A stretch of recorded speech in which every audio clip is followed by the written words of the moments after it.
It's Now it's live. Welcome to the Diversity and Inclusion on Air podcast. This podcast is a program of the Association of American Veterinary and Medical Colleges Diversity Matters Initiative. The podcast explores various issues related to diversity and inclusion in the veterinary profession and provides the AAVMC an opportunity to offer ongoing diversity programming to our member institutions as well as all veterinary professionals. My name is Dr. Lisa Greenhill, and I'm the Senior Director for Institutional Research and Diversity at the AAVMC. So on this podcast, my guest and I will be discussing religious accommodations in the academic environment. Through AAVMC's previous climate surveys, we know that spiritual life is certainly a component of academic veterinary medicine. As colleges seek not to just become more diverse in terms of representation, but also more inclusive, there's a growing recognition around the need for ways to accommodate religious and spiritual practice in the academic environment. A recent informal survey of our member institutions found that requesting religious accommodation was relatively easy and that there are a myriad of approaches to meeting the needs of students and faculty, including excused absences, exam rescheduling, lecture capture, and quiet places for prayer and reflection. But as one commenter noted, although accommodations may be easily granted, there can be some real taboos around making the request in the first place. One recent policy development that kind of also shapes this discussion is the passage and soon to be implementation in the state of Washington of a piece of legislation that mandates religious accommodation at all colleges and universities in the state. So we're going to talk a little bit about what that means as well. So today, we are delighted to welcome Cody Nielsen, founder and executive director of Convergence on campus, as well as Dr. Hilda Mejia Abreu at Michigan State. Welcome. Thank you. Hello. Hi. So, as is our practice, Cody, I am going to ask you to tell us a little bit more about yourself. Sure. I'm really excited to be on the show with you all, and for all of those listeners out there that are taking the time out of their busy schedule to take time to listen to this podcast. I'm really excited. A little bit of information. So as Lisa, as you said, I'm the founder and executive director of Convergence on campus. We are a about 21-month-old organization that is founded out of Minneapolis. I am by credentialing an ordained United Methodist clergy, though pretty agnostic at this point in my life. And Convergence came about because in 2011, I started working at the University of Minnesota and worked there from 2011 to 2017 as the Methodist-related campus minister. And while I was there, there were around 5,000 Muslim students and around 2,000 Jewish students that didn't have kosher or halal options on campus, which sort of led me down a road of working with campus administration to seek accommodations through policy and practice, a research study that it would eventually encompass 150 schools across the US and Canada, and a real sense that where I was going with the professional career that I was looking at is to think on a systematic approach toward accommodation. And this now is what led to the creation of Convergence. And our focus is on both higher education and in the public sector. So a lot of our work kind of started in higher education, but has spurred on to public policy, like the bill that you talked about briefly and that we'll get to later. And also now looking in terms of professional corporate settings, because what we have seen is an awful lot of work around diversity and inclusion, training that's taking place, but there's a whole myriad of challenges that exist around what we now call religious, secular, and spiritual inclusion. So I'm sure that we'll get to more of that in a little bit here. Great. Wonderful. Welcome to the show. We're really delighted to have you. And I am so excited. Yay. We have a third person that's joining us. Bill Dernell from Washington State. Hi. Sorry, I was hung up in Hangout or something. Well, welcome to the show. So, Hilda, why don't we have you go next with introductions, and then Bill, we will come back and have you tell us a little bit about yourself as well. Sure. I'm Dr. Hilda Mejia Abreu. I am delighted to be on this podcast. Lisa and listeners, thank you for inviting me. I serve at Michigan State University as the Associate Dean for Admissions, Student Life, and Inclusivity. And as you can see, inclusivity is part of my work. So this topic is very dear and near to my heart. I hold a PhD in higher education administration from Michigan State and a graduate degree in public policy from the University of Massachusetts. I have a background in social science. Inclusivity work has been my life commitment and work, from pipeline development to veterinary medicine, from different groups to attract faculty and staff from various backgrounds, which includes religion, gender, socioeconomic background, first generation. So I'm quite passionate about the work that I do, but creating spaces where people feel included is very important to the goals and the values that we espouse at Michigan State College of Veterinary Medicine. So I'm delighted to speak with you today, and I know that Lisa has quite a few questions for us, so we hope to address all of them. But thank you for having me on this show. Thank you so much. Welcome, welcome. Bill, I'm so glad that you were able to join us.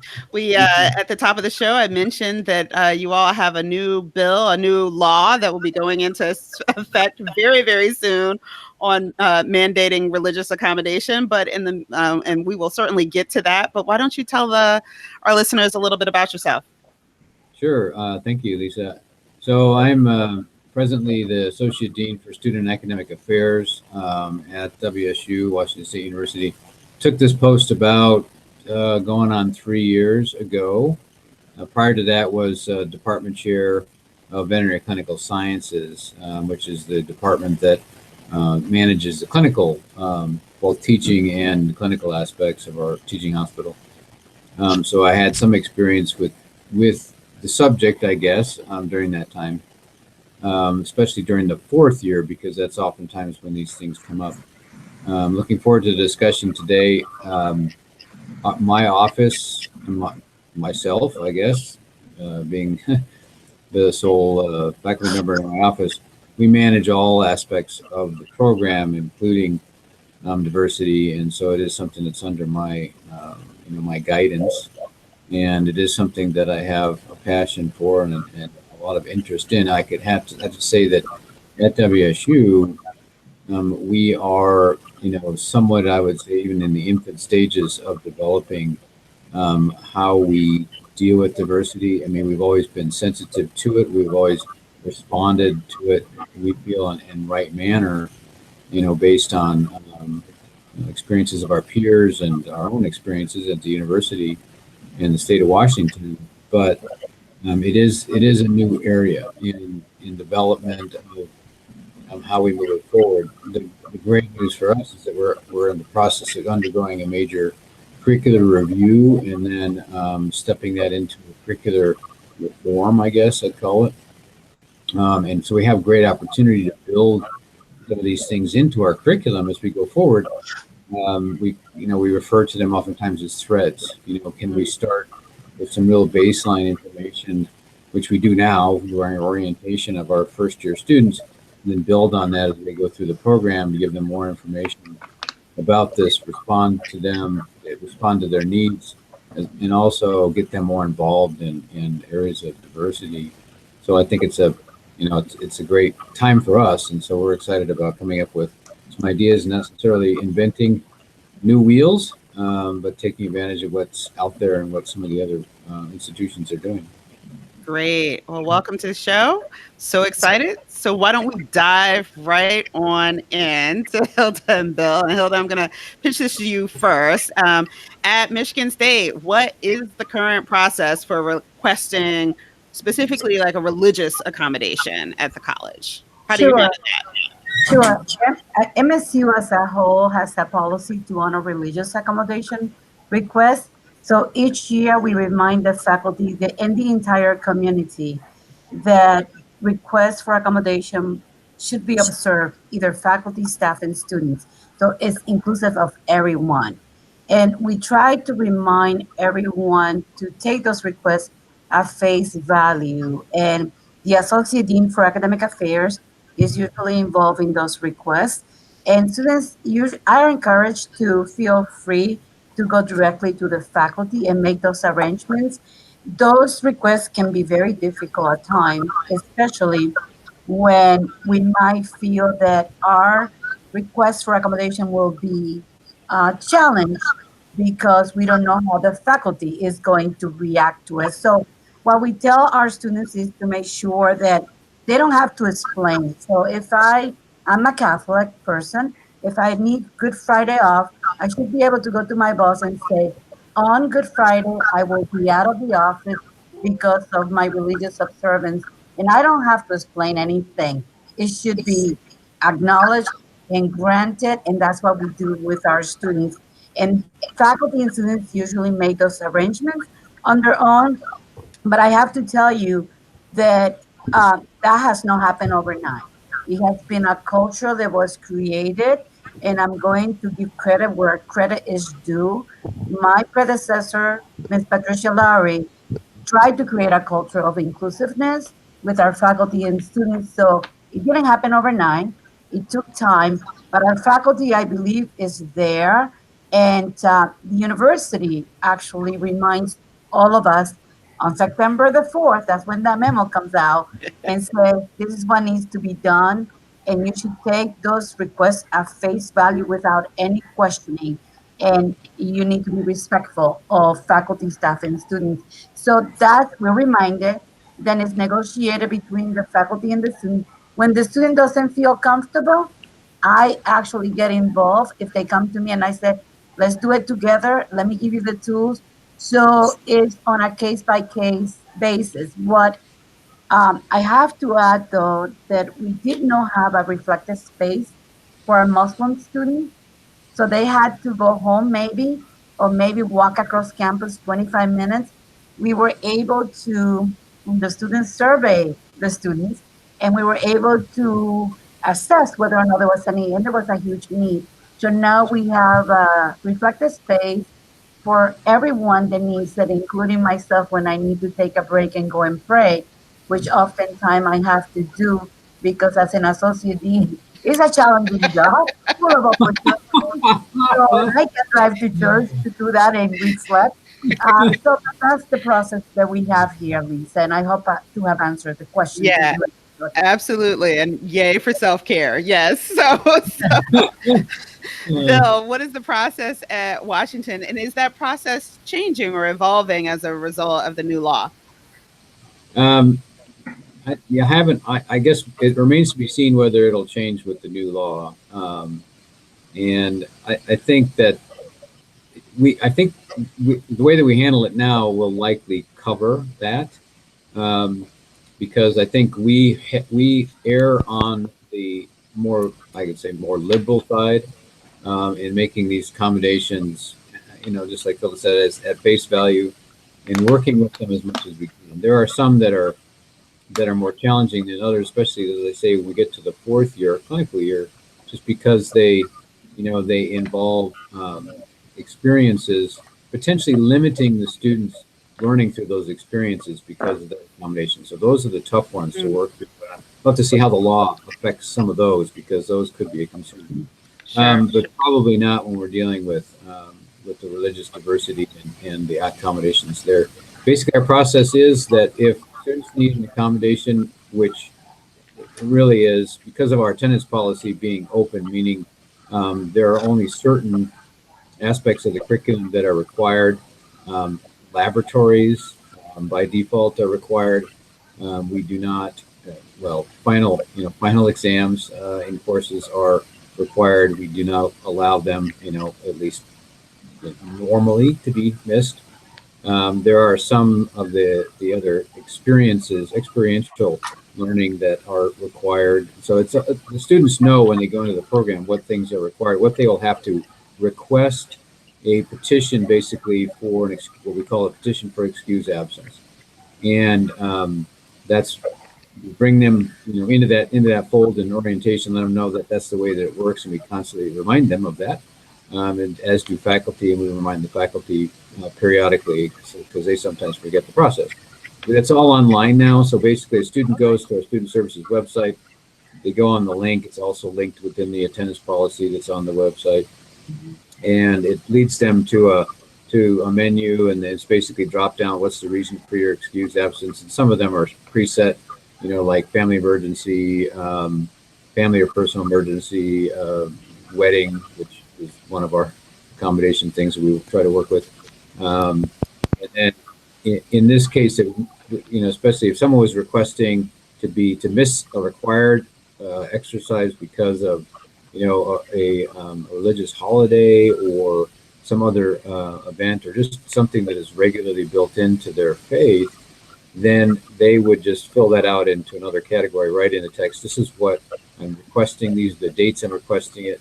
That asks them what are they going to be missing, what required exercise they're going to be missing. They usually fill out the whole thing, even if the lectures are not required, things like that. But they let us know what they're going to be missing, and then it asks them to come up with an idea of how they would make up that missing experience, whether it be an exam or a laboratory or whatever. So it kind of puts it on the student to think about this ahead of time, plan ahead of time. Obviously, we require it to happen 4 weeks in advance of any absence, but we don't hold to that very often. Sometimes these are last minute requests. I totally understand things come up. Certainly, family emergencies, health emergencies, those are automatic. In fact, it doesn't even route through our attendance committee. It is they get an automatic message that you are excused, and please communicate your absence with student services. And the students are really good about following up on that. So that takes a lot of them out of it. Yeah. But if it is something that really they have to work, because what I tell students is, okay, if you have an emergency, you do what you need to do. Whenever you get a chance, and you fill out that petition, it'll be automatically accepted, but we want to have that record of it. And it's on us to figure out how to get you to be able to make up that material and communicate with the instructors. That's on us. Okay. If it's more of a requested, okay, this is something that's new. I want to go to this meeting because I'm going to be speaking, these kind of things. Then the attendance committee will look at that. I always review it first to make sure that, we're not starting to push that envelope, and maybe I can help the student work through some of those things, especially if it's a really required exercise that's difficult to make up. And then it goes to the attendance committee for their opinion. I want the attendance committee in any request for absence to look at it unbiased from the standpoint of I'm not trying to consider what it will take to do a makeup here for the student. I'm considering whether what the student is requesting is reasonable, whether what they're going to miss is a reasonable trade-off for what they're needing to do. What's happening.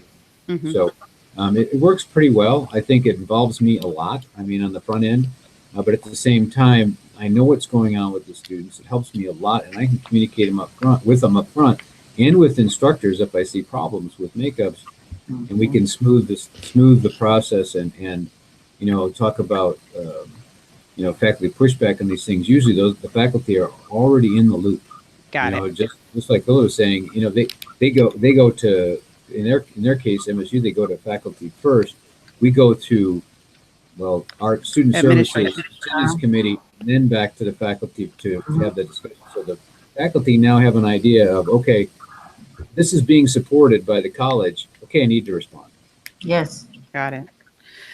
So Cody, just to kind of give a little bit of background, I met Cody at a diversity conference earlier this year where he was leading a discussion on this topic. And I asked him this question. I don't know if you remember, but I was like, hey, we're in this, at graduate and professional curricula, particularly in medical school, where the curriculum tends to be just so lockstep that it's very hard sometimes for folks to feel like they can step away even when they need to.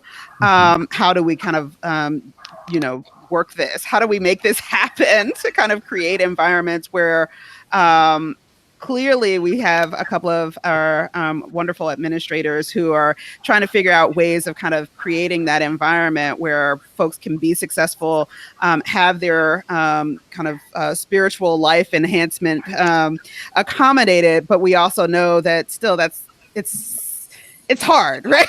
In some ways. So how do, so give us a little bit of thoughts on what you just heard and kind of what ways can not only our colleagues here, but colleagues listening might be able to do this thing. Sure. I really appreciate that. And I appreciate both Bill and Hilda's comments because they represent, for me, two strikingly different ways to handle the approach that have both been employed in certain venues. And both of them have, based on what our experience is, both some really helpful pieces and admittedly some challenges that exist. And I think the first thing that I want to say is that I totally agree that there are really serious challenges that exist. And obviously in veterinary school programs, I think that this sort of culminates, and Bill, you mentioned it, when you get to that fourth year and you start getting to some of those experiences that are really consequential for students to miss. One of the reasons why we were involved in helping to pass this law has a lot to do with what both of you have sort of said, both quietly and verbally, and that is that historically it is the student's responsibility to advocate on behalf of themselves. And the problem that we have found is that among students, this is a traumatization that perpetually is occurring. When all, in so many cases that we have come across, many of the marginalized religious students that we have interacted with have been heavily questioned by faculty, that they have approached faculty, or in many cases, there have been many students who just have not approached faculty for fear of hostility and reprisal. Like, what is it that this faculty will do if I ask for this accommodation? Passage of this bill in Washington State, which is called SB 5166, which is just as basically like whatever the number for this bill in the state bill, is meant to eliminate that fear of traumatization by standardizing a set of policies and practices across the institution. Even if a university says that they handle this issue on a case-by-case basis, if one case of one student is handled in this particular manner and another case is handled in a different particular manner, it is still a civil rights issue that exists within the First Amendment of the US Constitution. And I really appreciate what you said, Bill, is that like, if a student, I think both of you said, if a student comes, they are expected to be accommodated for.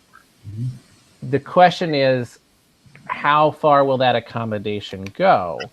And in the case of what you said, Bill, the one thing that I get nervous about when we hear from students is that there are often these situations of laboratory, like consequential, basically anything of significant consequence, testing being the most likely, in laboratory testing and things like this. So the goal of what we do and the goal of this bill is to be proactive.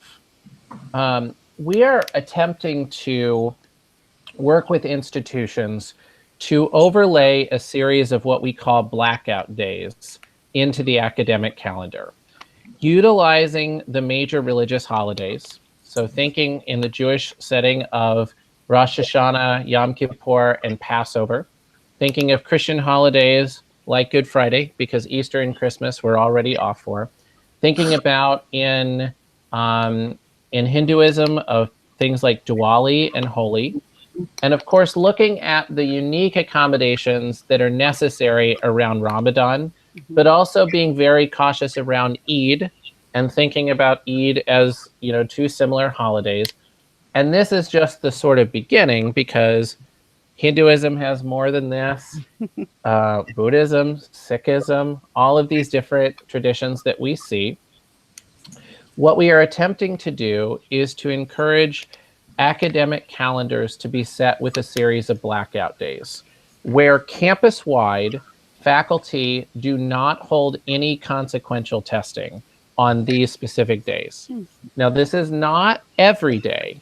This is the agency of each of the faith communities giving back feedback and saying, what are the most important days that we would be consequentially missing classes in large numbers? And how do we help on the sort of both sides of the aisle, both on the faculty side and on the student side, to mitigate this issue? Because I 100% want to stand on the side of faculty who are just simply trying to educate and prepare these students for the next step. And legally, we all have to be on the side of our students about what is their religious accommodations. So, yeah. All right. So that's a really nice kind of setup, thinking about, well, we won't have kind of consequential make or break, live or die kind of, academic events, if you will, on certain days. I'd love to kind of hear from you, Hilda, and Bill, kind of what that might look like. And especially, I mean, what is that? We still kind of bump up against things like what happens in clinical rotations. Yes. So if I may just comment on what Cody stated, and thank you, Cody. That was so well done. And actually, I feel that is a dream comes true.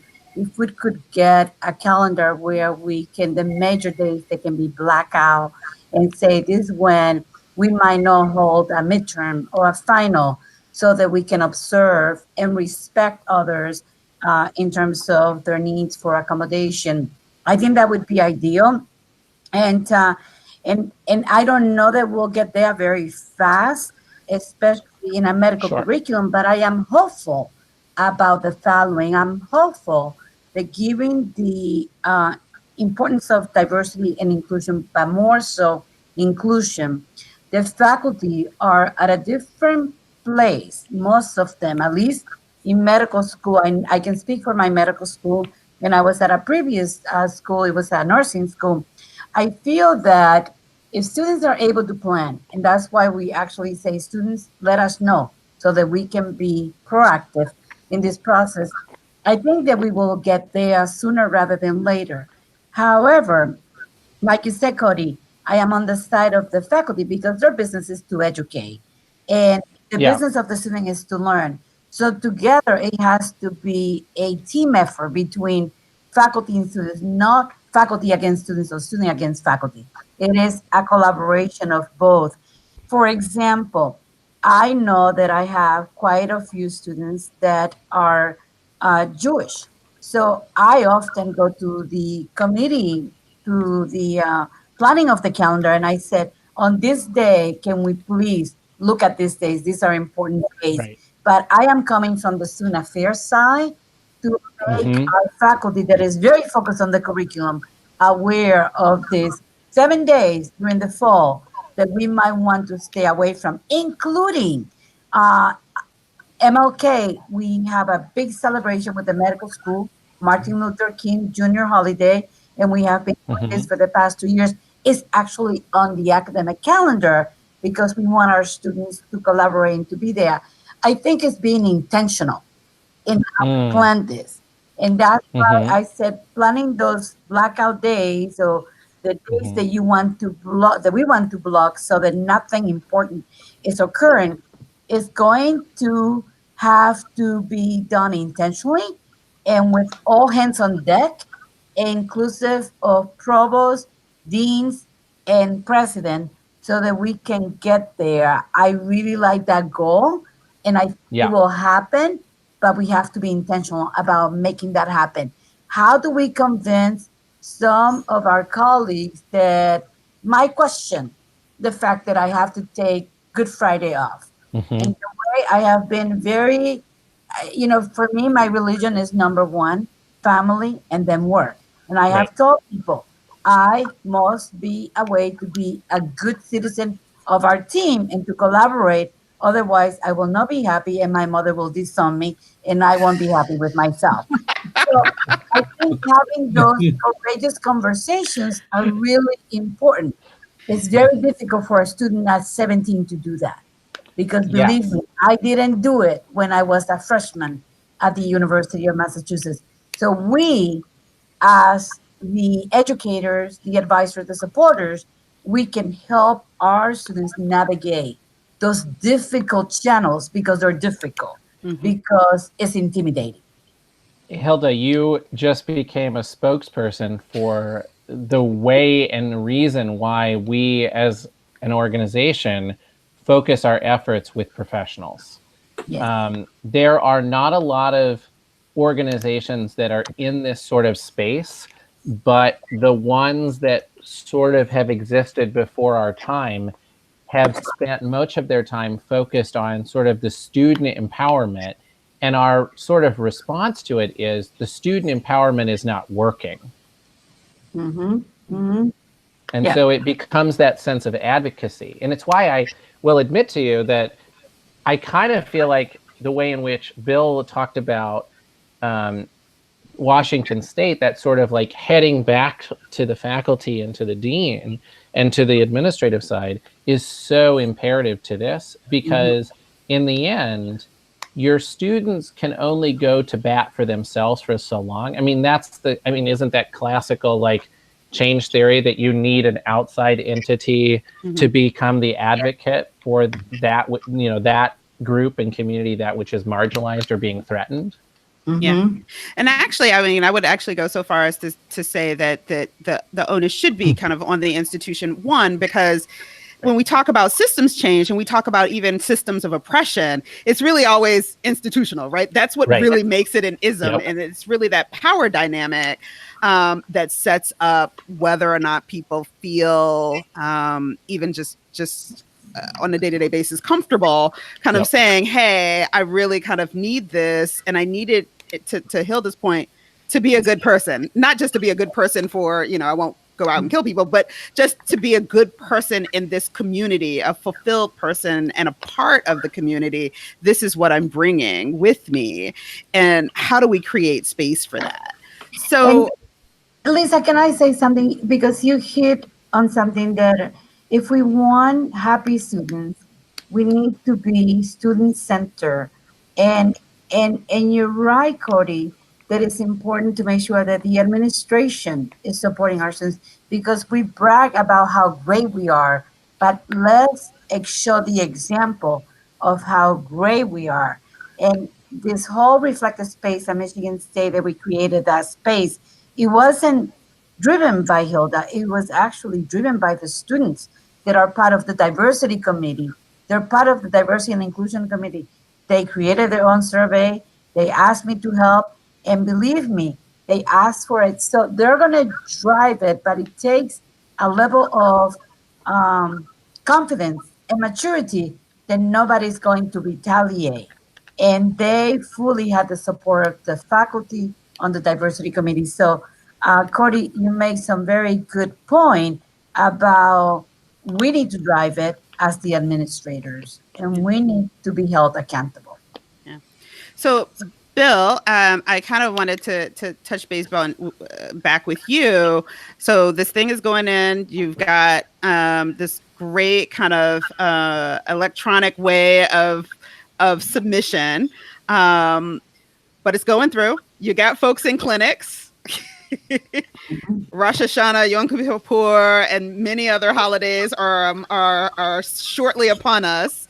You got those fourth years. What are you going to do?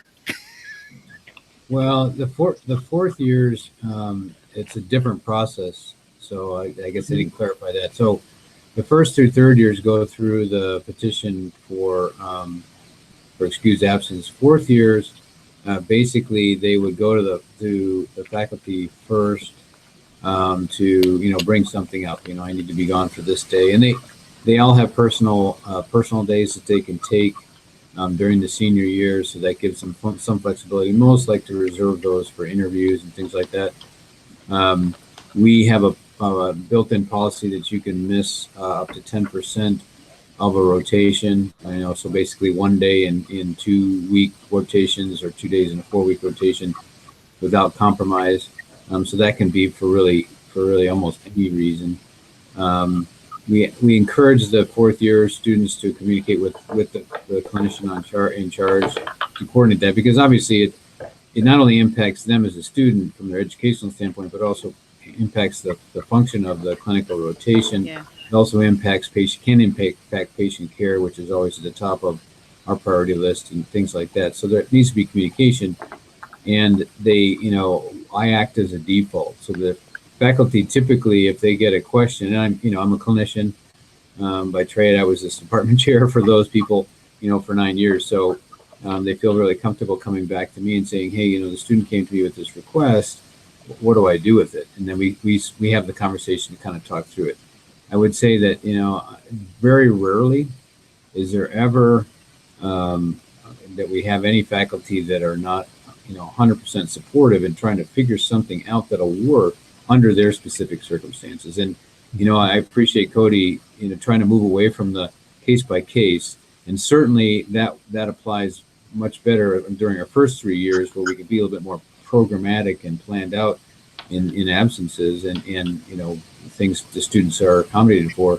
It's a little harder in the fourth year, because you almost do need to be case by case basis. Sometimes it matters week to week. Some weeks are really not very busy, and hey, being on a Friday, no big deal. But then some weeks it's like, oh my gosh, we got 6 surgeries and all that kind of stuff. So we do have to approach it kind of individualized. But for the most part, we work with the students. And just like Hilda said, we go into it like we're going to make this work. Okay, we're just going to figure out a way to do it. And if absolutely we can't make it work, we got to look to plan B, plan C. And it's the same thing with any accommodation. We get a request. Basically, all of our accommodations, regardless of what they are, go through the Access Center. They're usually physical, emotional, and mental issues. Go through our campus access center. They are the go-between between the student and the health providers to kind of come up with what do we need to do to help the student, to level the playing field for the student. Then they come back to us, the access center comes back to us, says these are the accommodations we would suggest. We have a conversation with them to say, okay, this is no problem. We can work with this. We've done this many times. Here's a new one. Not sure how we're going to work with this. Let's try to come up with a game plan. And maybe that's an individual game plan for a particular student. Maybe it's a game plan that is program wide. So we have that flexibility and backup. We have this entity working for us. I can say that anything that comes from the top at WSU, i.e. from the president's office or from the provost's office, it's like, okay, if the president came up and said, these are the blackout days that we are requesting or requiring, whatever, based on, accommodation of this law. Great. Our faculty, they get that memo from the provost or president, and they're going to do it. And I can give you an example, kind of a silly example, but there was 1 year, a couple of years ago, where we had a couple of afternoon football games because of the whole ESPN schedule, Pac-12. Anyway, the president said, okay, we need to clear out campus. We need to allow for this game to occur, and this is a big deal. So, we're canceling classes for the afternoon of this particular Thursday. And, faculty and our class go, wait a minute. Well, we did it. We figured out a way to do it, alternate parking and all this kind of stuff for clinical rotation. It was a big deal, but you know what? This is an important aspect for the university. If it's coming from the university down, it's going to be done. Yeah. So it sounds like there's an interesting way of kind of making this work across campuses. So one is this piece of potentially having these blackout dates, again, for those high impact kind of academic activities. So tests, exams, all of those kinds of things. And then it seems like having an attendance policy that actually recognizes that people are not machines is also really important. And so one of the things that I noted, Bill, and I know that every school has its own, academic attendance policy. Some have dress codes. They have all kinds of things as I travel from school to school. But one of the things that I found really interesting is which you were describing around the clinical rotations is that time off, which I think having that built in creates some of that space, right? That necessary space, whether it's, the reality of sick days versus whatever it is that you need for a personal day, including spiritual or religious observation. There's just fundamentally some time that's built in. Yes. Yeah. And I think that those two things together really kind of probably could bring all of us a lot closer to, I think, some of the goals that Cody has laid out. And just like Washington State, we also have that time that students during clinical rotation, they can take so many days off. So there is that flexibility there. I should say that for our preclinical students, we try to get our diversity committee members that are students to speak to them about the various policies that we have in my accommodation for religious accommodation. And just like Washington State, any other accommodation, physical or learning disability, that goes through the main campus. But religious accommodation is part of the diversity and inclusion portfolio, if you will. So those students work with us. So during orientation, we talked about the various policies that we have. Great. Mm-hmm. So I want to ask, and I'll start with you, Cody, what role does reflective spaces kind of play in this conversation? So there's this piece around kind of just the time accommodation, but, is there, what is the role and importance, I guess, of having just a physical space where people can kind of go?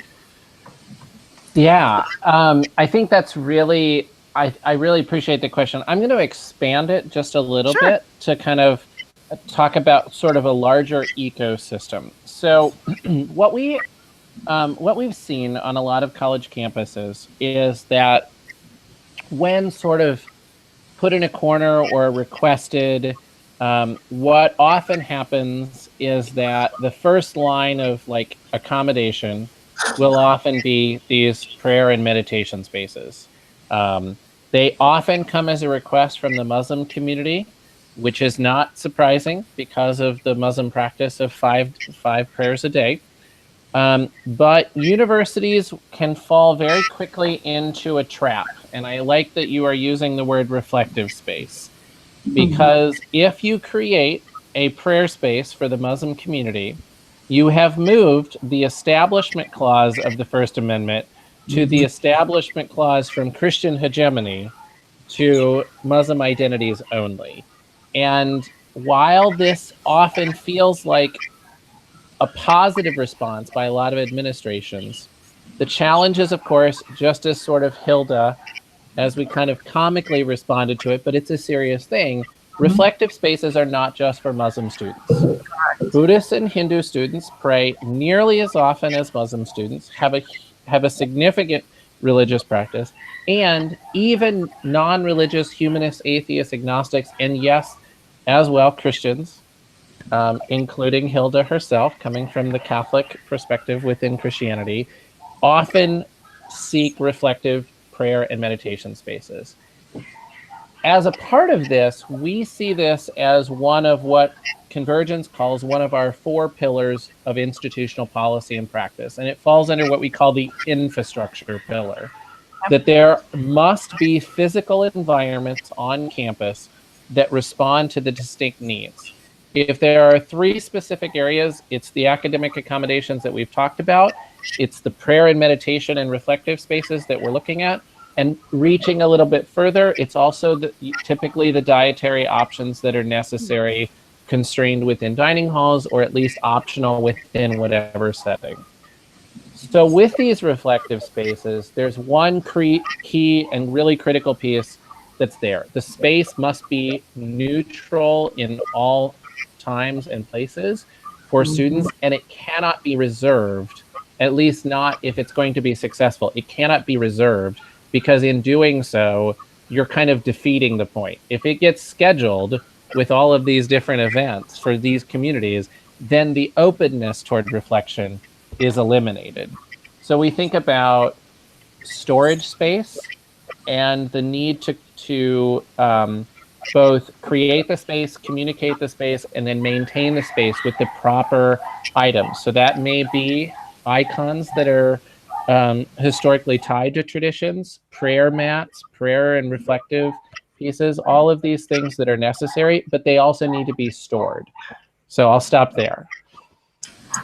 Cody, I am so glad that you spoke about reflective spaces, because the word reflected, we actually used it intentionally, because it's a space for not only Catholic like myself, but for all other members of the community. Some of my very close colleagues and friends, some of them are atheists, and they might need to use that space just to go and say, ha, oh God, I need to get away from this because I need Or maybe that. not, oh God. Yeah.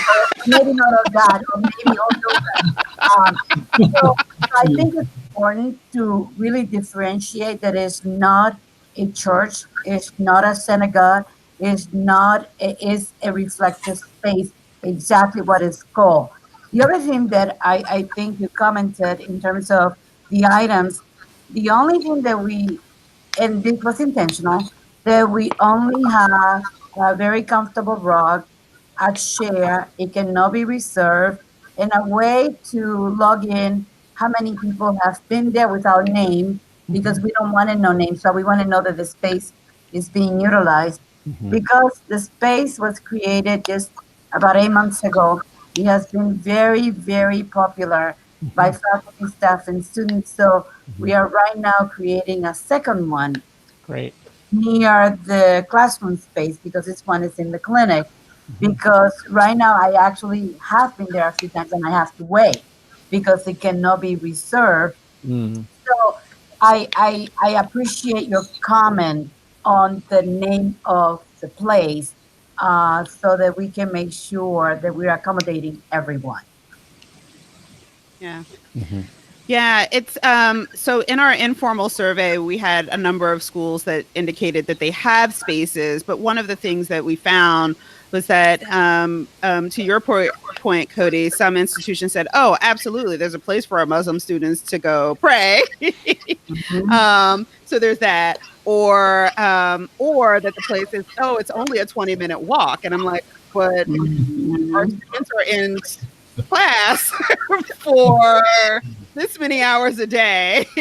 They get an hour, they have a bio break, they've got an hour to cram a tuna fish sandwich. They don't have time to get to the 20-minute space. It'd be great if they could walk over, but they can't. And then you've got some schools where it's not even a 20-minute walk, it's a couple of miles away, because again, at most vet schools, we take up a lot of space, so we're far flung on the edge of campus, away from things. And so kind of even how we are thinking about what these spaces look like and really what access to the space is, there's still a wide kind of chasm around or between kind of the reality of being able to utilize such a space versus its existence. And I'd like to make a comment. One of the things that I read in the survey that we sent out to our students and faculty and staff is the fact that some of our colleagues were praying in a bathroom or meditating in a bathroom. And to me, would you want to do that? And to me, that is not a place of inclusivity. And I felt appalled that I read those comments. And it was not just our students, because our vet tech staff do not have offices. So I was deeply concerned reading the results and saying, oh my God, we need to do something. And the same thing with non-gender neutral bathrooms. So I became deeply concerned when I read that, because I would not want to reflect in a restroom. I would want to reflect in a place that is clean and just wherever you go, don't go to the bathroom. So I was very concerned reading that. So I just wanted to share that with you because Yeah. that is a place that is not inclusive then. Yeah, it's kind of like the breastfeeding question about, folks kind of having to pump in a restroom and how, you're creating food and Yeah, when you yeah. eat in that. Yeah. So Bill, does WSU have a reflective space now, or are there any plans to create one if you don't? No, not the veterinary college doesn't. I mean, they do on campus, and we might have students. Honestly, I don't know. We might have students in the first 3 years that would use that reflective space. For us, our campus is so tight and small, and we are in the campus. It's a 5-minute walk at the most, but still we have weather, we have hills. It's a little bit more complicated, and certainly not a 20-minute walk. And that would only work if you really can reflect on the 20 minutes there and the 20 minutes back, because you're gonna have about 3 minutes while you're there. So we need to look at that. Yeah. We do have a lactation room, and so that was set up again by student request, and we certainly were willing to accommodate that. We have a specific room that was set up for service dogs, which we have one this year, fourth year in the clinic, and one last year. So we'll have to continue to look at that. So because the request has not come forward for a quiet space for religious accommodation, we haven't gone there yet, but it's certainly on the radar. Do that. Of course, the problem we always have, and I'm sure MSU the same way, is space. Right. Yes. Initially when we had the lactation request, we ended up clearing out a faculty office for a while. I mean, not clearing it out, if it was empty at the time, but we used the faculty office for a while, and then we were able to move into some additional space. So we have that struggle always. Right. At the same time, it's a matter of priority, right? So Right. if this is the priority for the students, and it is regardless of whether there's a law or not, if this is important for their well-being, and it's not just for one particular student at a particular time, I mean, this is more universal, we need to make that happen. Yeah. Bill, you're right. Space is a real challenge. One of the things that I have found is that the number of people using the space, because we ask just to put in visit the day, faculty, staff, or student, I find that the number of staff and students are probably about the same, which is very interesting. I was surprised to find out the staff is actually using the space as much as our students. So you might be doing a great service to your teammates too. Yeah. Well, and I think. Go ahead. Well, I think that illuminates a couple of key pieces of this. One, culture shift requires us to also understand that it is staff and faculty that are also having these same pieces that are going on. The uncomfortability, the sort of closed offness that we have, and this taboo that we have at talking about our religious, secular, and spiritual identities on campus, it starts with the culture of those that are sort of the institutional pillars. And I think that's really important for us to come out, for us to deal with the intrinsic biases that we hold as staff and administrators, because until we've done that work, we're never going to get to that systems level approach. Yeah. The other piece that I think that is out there with what you said, Hilda, is the question of how you said this has been really popular. We often think, and I think I said this a minute ago, we often think that there are 3 steps to doing these sort of reflective or any form of accommodational spaces. You have to create the space. Yes. But what we often find is that institutions will create a space, the sort of haphazardly throw together a space when at the last minute a space comes open. But sometimes in that attempt to measure how many people use the space, they will fail to get to the second step, and that is they will not tell anyone that it exists. And we have seen many institutions that have created multi-site prayer and meditation spaces on campuses, but never do any form of campaigning to tell people that all these spaces exist. And then a year or two down the road, when they're evaluating the spaces and they're saying, well, no one's using them, our first response is, does anyone even know? That is a great point, Cody, because when we created this space, that was one of the things that our space committee chair said. How are you going to know if the space is being used? And I think that's a very fair question. So Right. we create the tools so that we know.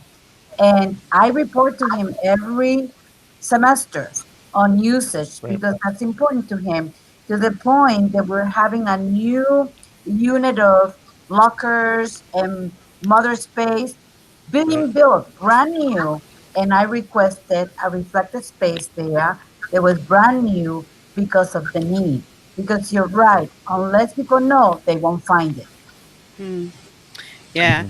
I think that there's also something else that can help us transcend this conversation beyond just academic veterinary medicine, but even in practice. And one of the trends that we're seeing, and certainly we see it at the colleges as well, when we talk about the loss of an animal, right? A lot of our colleges now have a reflective space where families and owners can go to have a bit of time to deal with that loss. So some institutions actually have a space that may actually already be set up, but it's not really thought of conceptually more broadly as that reflective space, right? We think of these spaces, even in human medicine, they have spaces where it's not just the chapel, but they have these other spaces where you have some of these more challenging conversations, where you have time for reflection, you have just that a quiet, well-appointed space, right? And even in some of the larger kind of clinical practices, we're seeing, some elements of this kind of creeping in, where if they have physical space in some of the larger privately owned practices, you'll see a space for it. You'll see kind of signposts, like the practice that I take my animal to, that I take Barkley to, if there's a lit candle, then you know that there's something, that someone may have lost an animal, and that there's a physical space that's actually behind the scenes where they can take, owners. So for us, it might also be ways in which we think about what the spaces that we actually have and that we're using in different ways, because you might actually, again, especially since space is always at a premium at an academic institution. I actually have to share something with you. Lisa, thank you for talking about where you take Bradley. I actually had a colleague that had lost in her family, and she doesn't have a private space.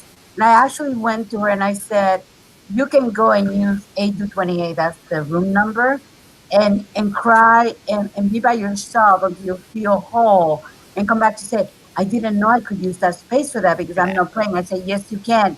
So she went there and she said, I am so glad that you did that for me, because I just couldn't, I was so sad about my loss and I just couldn't be at work and crying. And I said, spread the word, because that is not just for prayer, it is to reflect and to be whole. Yeah. So as we start wrapping up, Cody, I want to ask you what resources are available for colleges that want to kind of improve the way that they approach these things. What kinds of things may be available on your website? Where can they find more information? So the website is convergenceoncampus.org, and there are a variety of different resources that we have available. Every week we have a weekly column that's produced from one of our experts that are out in the field. So we're kind of looking at different ways to approach this, maybe different messaging, packaging, all of these things that are out there, sort of illuminating for staff and administrators what are the concerns that exist out there. We have a triannual magazine that highlights some of the successful stories going on, some of the institutions that are making successful strides in this area. And we have a monthly webinar series that we have. Beyond that, right now, there are a number of trainings that we have that we can bring to campus. And also one of maybe the most kind of the easiest deliverable for professionals that we can do is to start with a set of coaching calls with folks. We've had a lot of we've come a lot across a lot of administrators who have either been to some sort of a in interfaith like training or something like that, but sort of don't know what to do. Like this sort of like what happens next. And we're not going to be here to tell you that this is like the easiest thing to implement, and then in like an hour we can give you all of the data on this. And so what we often No. say is Giving that away the secrets, Cody. Come I on. know, right, exactly. Yes. So what we often say is perhaps the best way is to start with some sort of like, in many ways, sort of a consultation call. And then what we often think about with you and with your institution, and maybe with you or your unit or whoever it is that's sort of like championing this, is we start thinking about maybe a set of sort of strategic coaching calls where we start thinking about what are the issues, what are the concerns, and how do we help propel this forward. Not to indulge this too far, but one of the big pieces and the challenges that we see on this is that oftentimes there are just too few of people on each campus who see this as important. So our lens is about building coalitions and looking at institutional outcomes as being a key way to get investors and stakeholders in this. So if you look at your retention rates, if you look at your graduation rates, if you look at your mental health rates, if you look at your student satisfaction rates, all of these actually have data ties to religious and spiritual and non-religious practice. And students that are actually involved in these communities and feel safe to bring that aspect of their spirituality have elevated levels in the right way and decreased incidence of mental health concerns that are there. So we often think about that this fits really key with admissions directors, international student recruitment folks, diversity and inclusion officers, and faculty, and all of these different areas. And what we do is we sort of think about how do we build stakeholders through that narrative. And so that's sort of what we do with our coaching somewhat, is that we start thinking about those kind of structures. Great, thank you. And Yeah. certainly, I think that this is something that we talk a lot about recruiting at AAVMC and across the veterinary schools, and kind of what does the future of recruiting look like. And, one of the things that I certainly, with all of our member institutions, talk about is not only the importance of recruiting, but kind of telling folks what it is that you have available, Right. And coaching applicants to ask the kind of questions that, Right. Highlight what's important to them, and that these are things that folks kind of want to know. And when they come to visit campus, whether it's through kind of a pre-application visit, or whether they're interviewing, and you're all kind of, we also know that part of interviewing, the interview process, is also kind of recruiting, getting them on campus, getting them to see what's there, what's available, and kind of helping them see themselves there, that this is also a part of, what their academic identity will be as well, right? What they're also bringing. So, be sure to tell folks that this is also, that, hey, here's our reflective space. Here's how we talk about religious accommodation. Here's how we handle things in the clinic. We already know, like we know, you mentioned kind of the dietary thing. Well, in veterinary medicine, there's the meat folks, there's the non-meat folks, there's the folks that are pescatarian. I mean, we got it all, right? And so I think that there is already a pretty high level at most places of sensitivity around the variety of dietary needs as a core thing, but actually being overt and direct and talking about it kind of destigmatizes all of this, and really kind of eliminates that taboo of associated with it. And that's on the institution to eliminate that.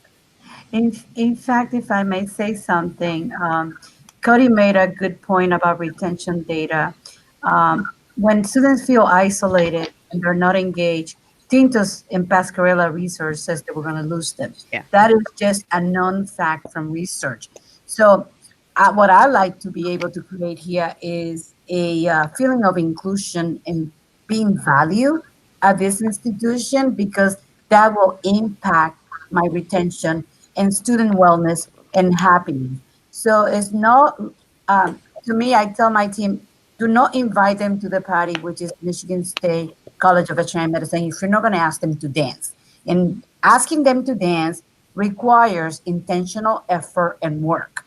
For example, we are welcoming 115 students in September. And my new team, because it's the new office, I told them, everybody is, you are there is command performance. And I had some people said to me, but I have too much work. I said, well, you're here because they're paying your salary.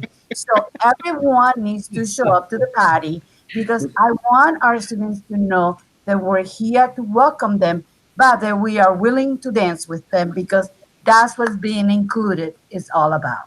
Right. That's right.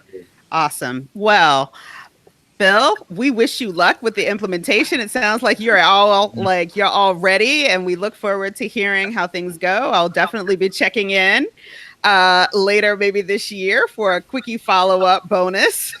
Yeah, I gotta reflect on what Hilda said. So yeah, you bring him to the dance. You gotta invite him. You bring him to the party, but you're not gonna invite him to dance. Well, first thing you got to do is actually have a dance floor. Yes.